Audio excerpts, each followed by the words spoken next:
All right, let's get right into it. For most of history, Greenland has just been this enormous frozen landmass at the top of the world, kind of forgotten.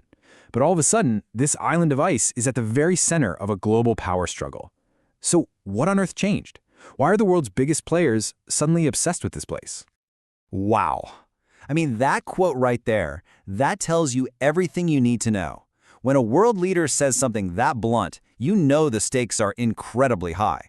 This isn't just some passing interest, it is a full-on declaration of intent. And yeah, that's the billion-dollar question we're tackling here. Think about it. Greenland is bigger than Mexico and Indonesia put together, but its population could fit inside a football stadium. Most of the year, it's sitting at minus 30 degrees Celsius, so why? Why is this icy fortress suddenly at the heart of what looks like a new Cold War?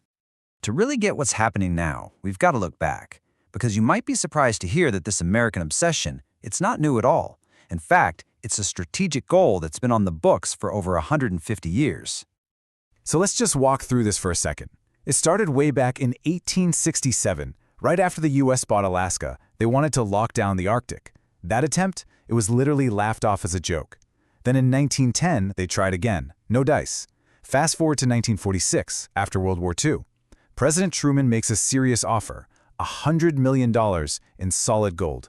Denmark still said no, but they did let the US build some military bases. So you see, this isn't a whim. It's a persistent, long-term strategic goal.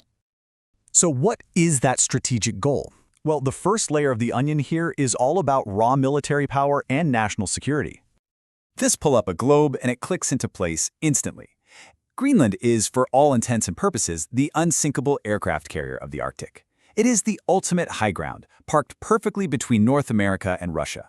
Whoever controls Greenland basically controls the security of the entire region. And here's why that matters so much. That Thule airbase, it's home to a super advanced radar system that can spot a Russian missile the second it leaves the silo.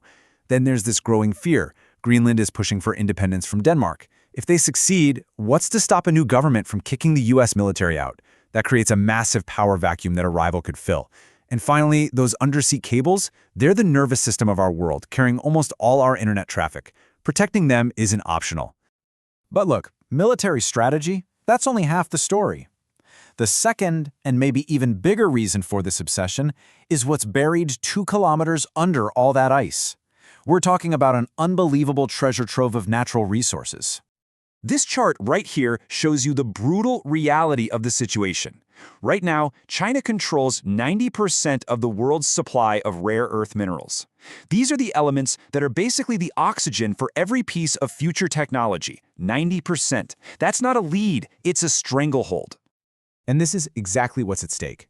Greenland is sitting on one of the planet's largest untapped reserves of these very minerals. Neodymium? You need that for the magnets in every EV and wind turbine. Gallium, that's the secret sauce for AI chips. And that's before we even talk about uranium, silicon, and a mind-blowing 31 billion barrels of oil estimated in just one part of the island. So the economic playbook is crystal clear, right? By getting control of Greenland's resources, the US could shatter China's monopoly, secure its own high-tech supply chains, and basically fuel its own economy for the next 100 years. It's a massive prize. But wait, there's one more piece to this giant puzzle. A final secret, unlocked by climate change, that might just be the biggest prize of them all. A brand new highway for global trade. For centuries, a shortcut from Asia to Europe through the Arctic was just a dream. The Suez Canal was a revolution. It turned months of travel into weeks. But now, as the Arctic ice melts away, the Northwest Passage is actually opening up, and it could cut the entire journey almost in half. Just try to wrap your head around that. At 9,000-kilometer shortcut, that shaves 10 to 15 days off every single voyage. We're talking millions of dollars in fuel costs saved per trip. This isn't just an improvement, it will fundamentally redraw the map of global trade as we know it. And where is Greenland in all this? It is sitting right at the front door of this new maritime superhighway. It's the gatekeeper.